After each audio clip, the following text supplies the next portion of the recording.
Hello friend, शुरू करते हैं आज की कहानी। शुरू करने से पहले चैनल को लाइक करें, सब्सक्राइब करें, ज़्यादा से ज़्यादा शेयर करें और कहानी को एंड तक सुनें। तो आइए शुरू करते हैं आज की कहानी। एक गांव में एक बहुत गरीब किसान रहता था। वो किसी तरह अपने परिवार का गुजारा करता था। उसके घर के आंगन में एक छोटा सा बगीचा था। किसान ने खूब मेहनत करके बगीचे में बैंगन के पौधे लगाए, लेकिन बैंगन के पौधों में बैंगन नहीं लगे। बस एक पौधे में एक ही बैंगन लगा। किसान ने अपनी पत्नी से कहा, भाग्यवान, इसमें तो एक ही बैंगन लगा है। अब बाजार में क्या बेचेंगे, इसे अपने ही घर में रख लेते हैं। देखते ही देखते वो बैंगन कद्दू जितना बड़ा हो गया। एक दिन किसान उसे तोड़कर अपनी पत्नी को दे आया और कहा, आज तुम इसकी सब्जी बना लो, मैं खेत से आता हूँ, फिर हम दोनों साथ बैठकर खाना खाएंगे। किसान की पत्नी जैसे ही बैंगन काटने लगी, पता नहीं कहां से एक आवाज आई, धीरे धीरे काटो, धीरे धीरे। ये सुनकर वो डर गई और इधर उधर देखने लगी, पर उसे कोई नहीं दिखा। वो फिर बैंगन को काटने लगी। दोबारा वही आवाज आई, धीरे धीरे काटो, धीरे धीरे। किसान की पत्नी ने ध्यान से सुना तो उसे लगा कि ये आवाज उस बैंगन में से आ रही है। उसका दिल कांप गया। उसने बैंगन को फेंक दिया और घर से बाहर निकल गई। वो भागते भागते अपने पति के पास खेत पहुंच गई। किसान ने पूछा, अरे भाग्यवान, Don't try frizzy hair is such a bore. With Bee Blunt, not anymore. Bee Blunt Intense Moisture Shampoo. For smoother frizz-free strands, designed by expert hair professionals, you're in good hands. And what's more, you get salon like shine. Be bold, be blunt. ऐसे कहां भागी हुई चली आ रही हो? उसकी पत्नी ने सारी कहानी अपने पति को बताई। किसान को बहुत हैरानी हुई। उसने कहा, तुम्हें कोई भ्रम हुआ होगा। ऐसा कैसे हो सकता है कि बैंगन में से आवाज आ रही हो? किसान की पत्नी ने कहा, आप खुद चलकर देख लीजिए, वो आवाज उसी बैंगन में से आ रही है। किसान और उसकी पत्नी घर आए। जैसे ही किसान की पत्नी बैंगन को काटने लगी, उसमें से आवाज आई, धीरे धीरे काटो, धीरे धीरे। किसान भी हैरान हो गया और उसने अपनी पत्नी से कहा, अब इस बैंगन को धीरे धीरे ही काटो। किसान की पत्नी ने उस बैंगन को बहुत प्यार से काटा तो उसमें से एक लड़की निकली। दोनों ये देखकर बहुत हैरान हो गए। किसान की पत्नी खुश होकर बोली, हमारे पास कोई बेटी नहीं थी, हम इसे अपने पास रख लेते हैं। तब किसान ने कहा, हम अपना ही पेट नहीं पाल सकते तो इसे क्या खिलाएंगे? उसकी पत्नी ने कहा, हम जो खाते हैं इसे भी वही खिलाएंगे। दोनों ने उस बेटी को अपने पास रख लिया। क्योंकि वो बैंगन से निकली थी, इसीलिए दोनों ने उसका नाम बैंगनती रखा। बैंगनती भी अपना परिवार पाकर बहुत खुश हुई। धीरे धीरे समय बीता और बैंगनती अब बड़ी हो गई थी। वो बहुत खूबसूरत थी। एक दिन वो अपने पिता के साथ खेत में काम करवा रही थी। तभी वहां से उस राज्य का राजा गुजरा। राजा बैंगनती को देखते ही उस पर मोहित हो गया। उसने पास में खड़े एक आदमी से पूछा, ये लड़की कौन है? उस आदमी ने कहा, ये उसी किसान की बेटी है जिसके साथ वो लड़की काम कर रही है। राजा अपने महल वापस चला गया। राजा ने बैंगनती से शादी करने का फैसला कर लिया। राजा ने किसान को अपने दरबार में बुलाया और अपनी बेटी के साथ शादी करने का प्रस्ताव रखा। किसान ने राजा से कहा, महाराज, वो मेरी अपनी बेटी नहीं है। राजा ने कहा, जो कहना है साफ साफ कहो। किसान ने राजा को सारी सच्चाई बताई। तब राजा ने कहा, मैं बैंगनती से शादी करना चाहता हूँ, उसे अपनी रानी बनाना चाहता हूँ। आप चिंता न करें, मैं उसे अपनी पलकों पर बिठा कर रखूंगा। किसान ने कहा, महाराज, आप एक मामूली से किसान की बेटी के साथ शादी क्यों कर रहे हैं? तब राजा ने कहा, मैं बैंगनती की सुंदरता से मुग्ध हो गया हूं। अब बैंगनती ही मेरी रानी बनेगी। किसान की खुशी का ठिकाना न रहा। वो भागा भागा अपने घर आया और सारी बातें अपनी पत्नी को बताई। ये सुनकर किसान की पत्नी भी बहुत खुश हुई। शादी का दिन तय किया गया। किसान की पत्नी ने बैंगनती को रानी की तरह सजाया और उसे डोली में बिठाकर विदा कर दिया। अपनी बेटी को विदा करने के बाद किसान और उसकी पत्नी उदास हो गए और दुखी भी थे, क्योंकि वे फिर से अकेले पड़ गए थे। इधर महल में बैंगनती का बहुत धूमधाम से स्वागत हुआ। राजा बैंगनती की सुंदरता के दीवाने हो गए थे। राजा ने बैंगनती का नाम बैंगन सुंदरी रखा। पूरे महल में बैंगन सुंदरी की सुंदरता की बातें होने लगी। राजा की 2 रानियां और भी थी, परंतु राजा तीनों में से सबसे ज्यादा प्यार बैंगन सुंदरी से करते थे। वे हर समय उसी के पास रहते। बैंगन सुंदरी जो मांगती, राजा उसके लिए वो सामान पेश करते थे। वो जो चाहती, राजा वही करते थे। राजा की पहली पत्नी यानी बड़ी रानी को ये बिल्कुल अच्छा नहीं लगता था। वो बैंगन सुंदरी की सुंदरता से जलने लगी थी, क्योंकि राजा अब उसी के साथ ही समय बिताते थे और बड़ी रानी की तरफ ध्यान भी नहीं देते थे। बड़ी रानी को बैंगन सुंदरी बिल्कुल पसंद नहीं थी। एक दिन बड़ी रानी ने बैंगन सुंदरी से कहा, बैंगन सुंदरी, तुम तो इंसान के पेट से पैदा नहीं हुई हो, तो तुम्हारी जान किसमें है? बैंगन सुंदरी ने कहा, बहन, जैसे सबकी जान उसके दिल में होती है, वैसे ही मेरी भी जान मेरे दिल में है। बड़ी रानी ने कहा, ऐसे कैसे हो सकता है? बैंगन सुंदरी, तुम्हारा जन्म तो इंसान के पेट से नहीं हुआ है, तो तुम्हारी जान दिल में कैसे हो सकती है? बैंगन सुंदरी सोच में पड़ गई कि बड़ी रानी उससे ये सवाल क्यों पूछ रही है। बैंगन सुंदरी ने बात को टाल दिया, पर बड़ी रानी पीछा कहां छोड़ने वाली थी। वो जब भी बैंगन सुंदरी के पास बैठती, यही सवाल पूछती। एक दिन जब बैंगन सुंदरी बगीचे में बैठी हुई आनंद ले रही थी, तब बड़ी रानी उसके पास गई और बातों ही बातों में फिर से पूछने लगी, बताओ न बैंगन सुंदरी, तुम्हारी जान किसमें है? बैंगन सुंदरी ने कहा, बहन, तुम मेरी जान के पीछे क्यों पड़ी हो? बड़ी रानी ने कहा, What's up, Mom? नया एपिसोड ड्रॉप हुआ है ना? मेरा भी नया पिंपल एपिसोड ड्रॉप हुआ है। एपिसोड 1 यहाँ था, एपिसोड 2 यहाँ, टाडा, एपिसोड 3। तो स्किप द पिंपल एपिसोड्स। नए 5 पार्ट्स ऑफ नीम से 5 पार्ट्स ऑफ नीम वाला new best ever Himalaya purifying neem face wash. ये पिंपल्स हटाता है और वापस आने नहीं देता। Ready for the new episode? Pimple episode skip ना। नया Himalaya purifying neem face wash. Skip the pimple. ने कहा, बैंगन सुंदरी, मैं तुम्हारी जान के पीछे नहीं पड़ी हूँ।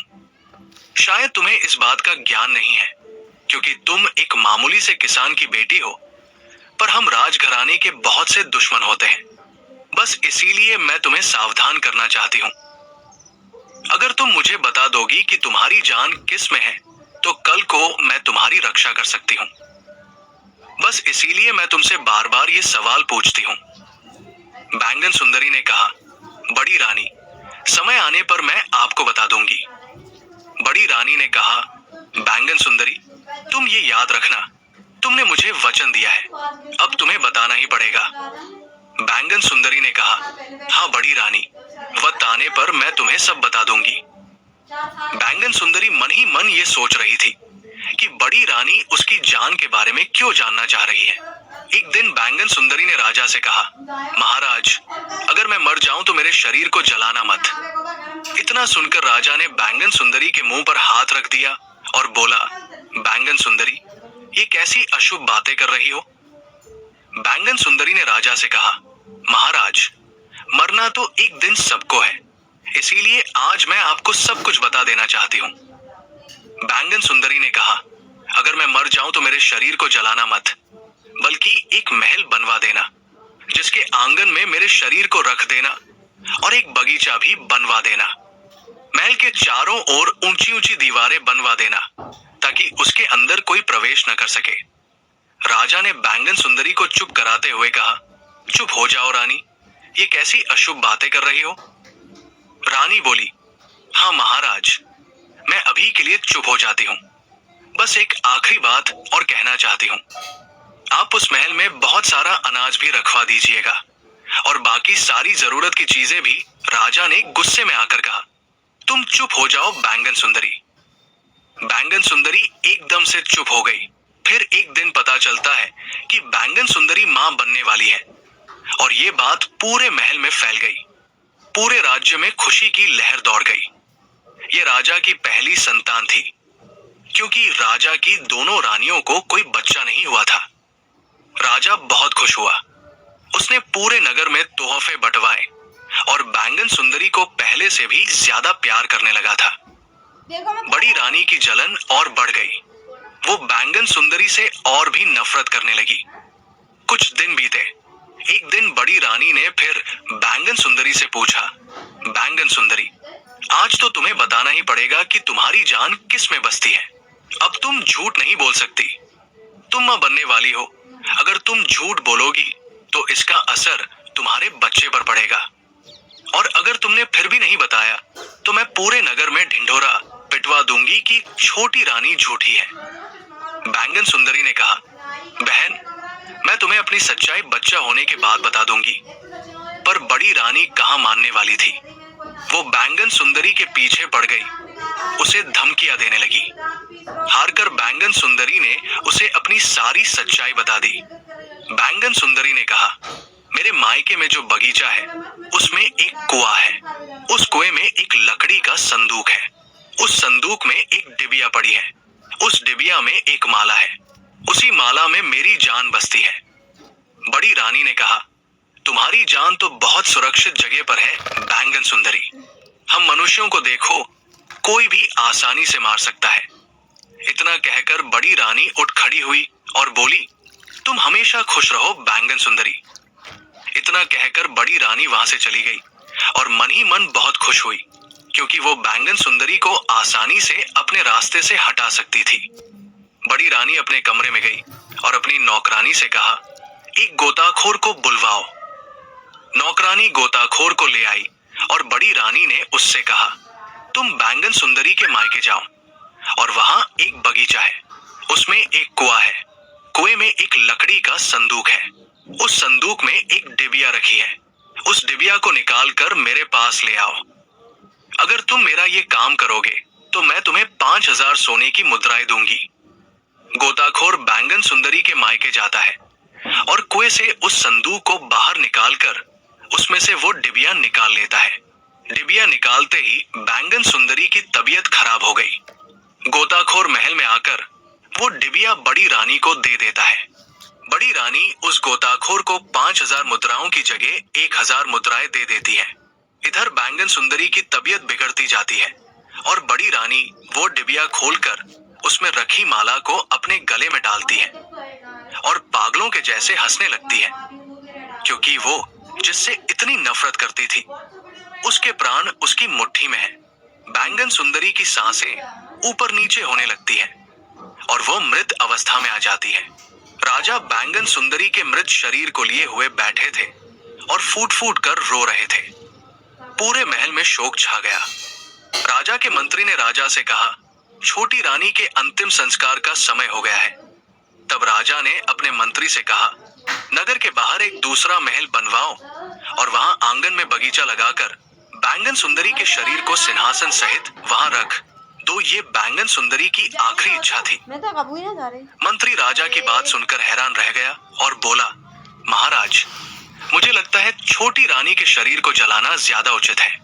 तब राजा ने मंत्री को आदेश दिया कि उसकी आज्ञा का पालन करें और राजा ने वो सारी चीजें करने के लिए कहा जो बैंगन सुंदरी राजा से कहकर गई थी।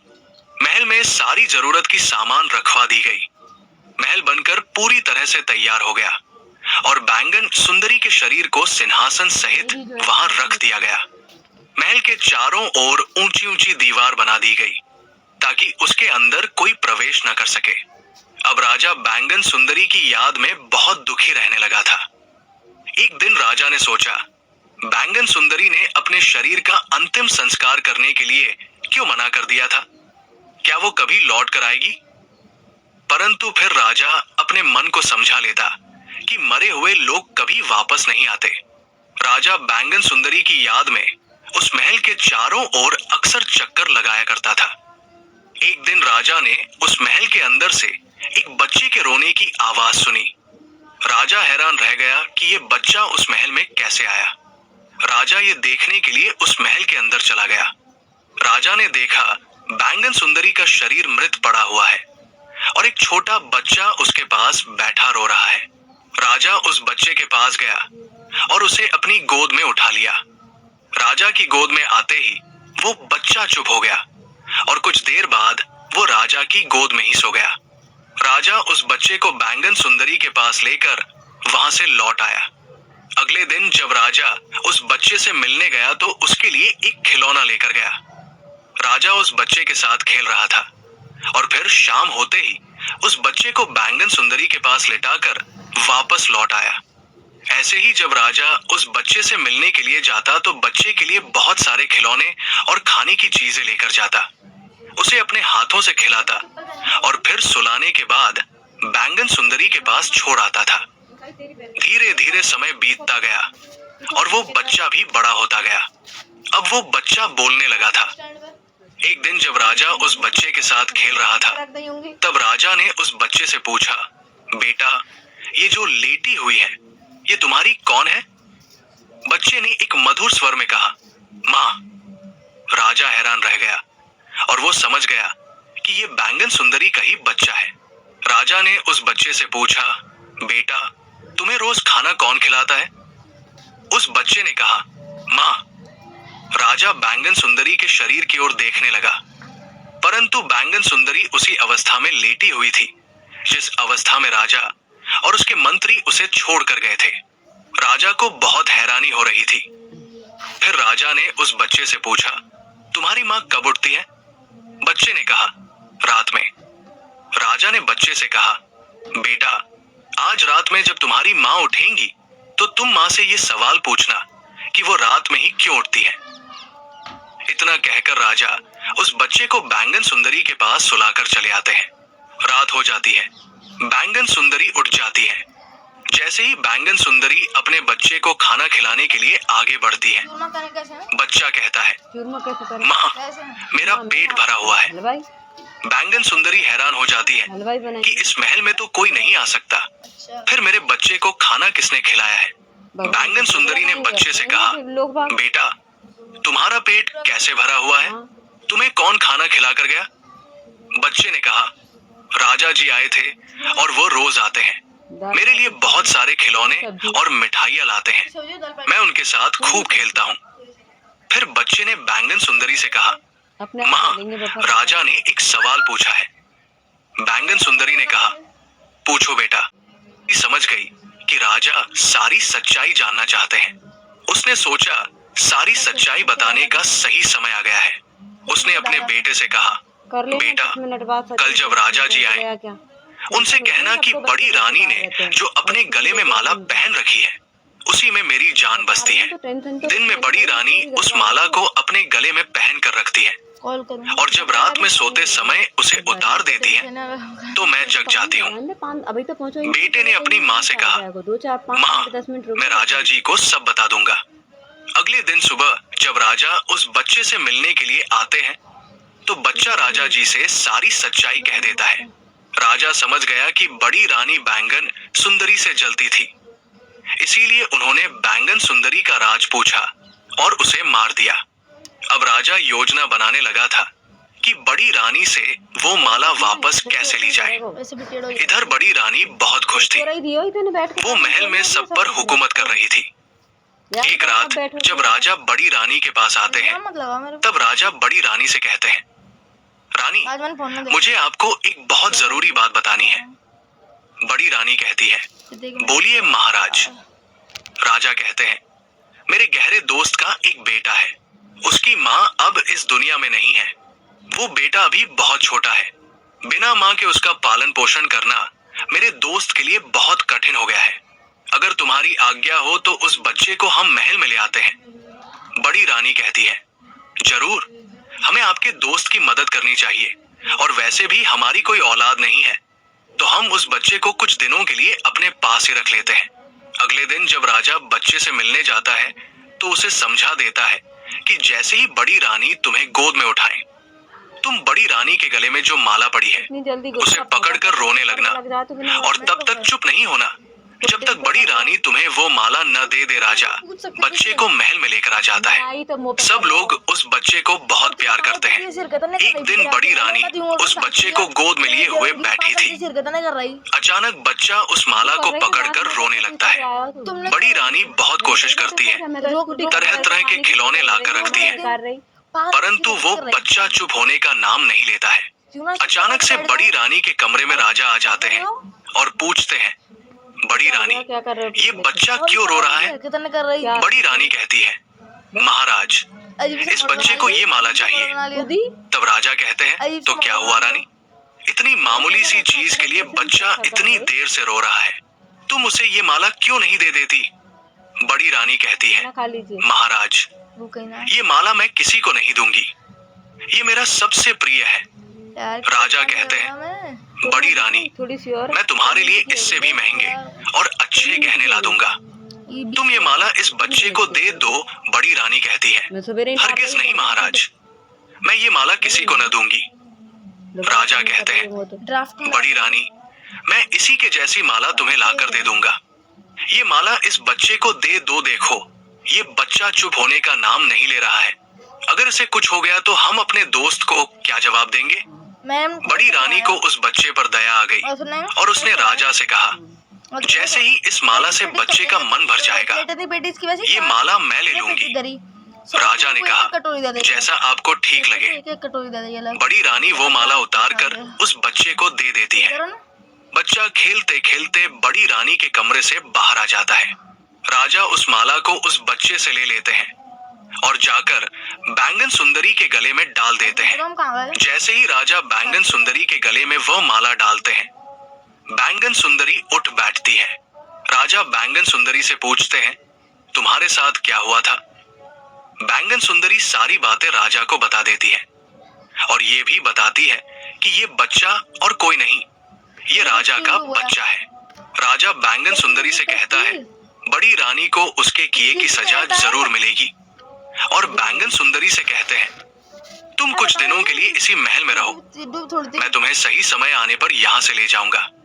जब राजा महल में वापस लौट रहे होते हैं तो बड़ी रानी राजा को वापस आते हुए देख लेती है और कहती है, महाराज, आप इतनी देर तक कहाँ थे?